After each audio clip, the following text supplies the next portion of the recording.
Hello friends, the notebook quest of facts में आपका स्वागत है। द लिविंग हॉरर हमारी इस सीरीज़ का ये पहला एपिसोड है। इस एपिसोड में हम बात करेंगे इटली के एक छोटे से आइलैंड पोलिविया के बारे में, जिसे द आइलैंड ऑफ डेथ या द प्लेग आइलैंड भी कहा जाता है। तो क्या है इस आइलैंड की पूरी कहानी, जानेंगे आज के हमारे इस वीडियो में।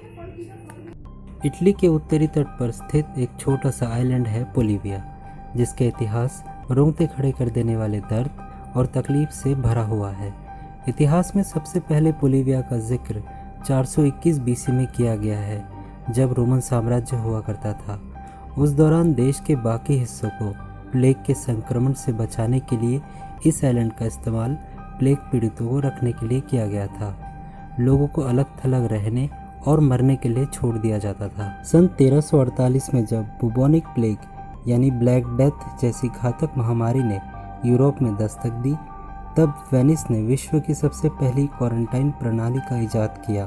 सरकार द्वारा कुछ जहाज़ों और यात्रियों को प्लेग फैलाने के संदेह में हिरासत में लिया गया और उन्हें 40 दिनों की अवधि के लिए क्वारंटाइन में रखा गया था। सदियों तक पोलिविया आइलैंड वीरान पड़ा रहा और फिर सन 1527 में the chief magistrate of Venice Camaldolese monks, जो कि इटली की एक धार्मिक संस्था है, को ये द्वीप सौंपने की पेशकश की। लेकिन पोलिविया के भयावह अतीत के कारण उन्होंने ये प्रस्ताव स्वीकार करने से मना कर दिया। सन 1645 में वेनिस सरकार द्वारा खाड़ी के प्रवेश द्वार की सुरक्षा और नियंत्रण के लिए 5 ऑक्टागोनल किलों का निर्माण कराया गया। पोलिवियन ऑक्टागोन उन्हीं 5 किलो में से एक है जो आज तक मौजूद है। मध्यकालीन युग के दौरान यानी सन 1793 में प्लेग जब यूरोप में वापस आया, तब उसने यूरोप की लगभग 2/3 आबादी खत्म कर दी थी। तब पोलिविया आइलैंड को फिर से बीमारों और मरने वालों के लिए दोबारा इस्तेमाल किया गया। उस समय शवों की बढ़ती तेज़ी ने आइलैंड पर शवों का एक पहाड़ खड़ा कर दिया था।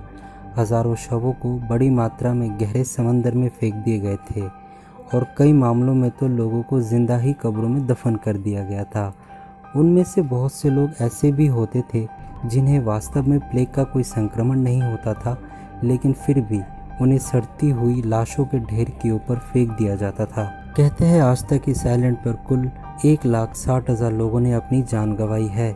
माना यह भी जाता है कि आइलैंड की 50% से अधिक मिट्टी इंसानी राख से बनी है। सन 1814 तक पोलिविया आइलैंड एक महत्वपूर्ण प्लेग क्वारंटाइन स्टेशन बन चुका था, लेकिन अपने डरावने अतीत के कारण लोग इसे द आइलैंड ऑफ घोस्ट भी कहने लगे। सन 1922 में सरकार ने आइलैंड के पुनर्निर्माण के लिए वहां एक मानसिक अस्पताल का निर्माण कराया, जो आगे चलकर पोलिविया आइलैंड को एक नई दिशा देने वाली थी। लेकिन जल्दी अफवाहें फैलने लगी कि अस्पताल में मरीजों को शारीरिक और मानसिक यातनाएं दी जाती है। ऐसा भी कहा जाता था कि अस्पताल के एक डॉक्टर ने अपने ही मरीजों के ऊपर खतरनाक अमानवीय प्रयोग कर उन्हें मौत के घाट उतार दिया। उस डॉक्टर का मानना था कि मानसिक बीमारी के इलाज के लिए लेबोटोमी एक शानदार तरीका है। कहते हैं जैसा बीज बोओगे वैसा ही फल मिलेगा। कुछ ऐसा ही हुआ उस डॉक्टर के साथ। कुछ समय बाद उस डॉक्टर की भी मानसिक संतुलन बिगड़ने लगी और उसे अपनी ही मानसिक प्रताड़ना झेलनी पड़ी और अंत में आइलैंड के बेल टावर से कूदकर उसने अपनी जान दे दी। हालांकि डॉक्टर को बेल टावर से गिरते हुए कुछ नर्सेस ने देखा जरूर था, लेकिन उसकी लाश कभी किसी को नहीं मिली। इस घटना के बाद पोलिविया आइलैंड पर कई असामान्य गतिविधियां दर्ज की गई। आइलैंड पर मौजूद मेडिकल स्टाफ और पेशेंट्स को कई बार अजीबोगरीब आकृतियों का दिखना, रोने, चिल्लाने और सिसकने की आवाज़ों का सुनाई देना, अचानक से धुंध छा जाना जैसी बहुत सारी घटनाओं का जिक्र मेडिकल स्टाफ ने अपनी रिपोर्ट में इटालियन गवर्नमेंट को सबमिट की। और सन 1968 में मानसिक अस्पताल को हमेशा के लिए बंद कर दिया गया और उस आइलैंड पर जाने पर भी हमेशा के लिए प्रतिबंध लगा दिया गया। बहुत से लोगों का आज भी ऐसा मानना है कि सैकड़ों हज़ारों पीड़ित आत्माएं आज भी उस आइलैंड पर मौजूद है और हमेशा के लिए वही रहेंगी। कुछ लोगों का यह भी कहना है कि रात को यदि आप ध्यान से सुने तो आप उस टावर की घंटी को बजते हुए सुन सकते हैं।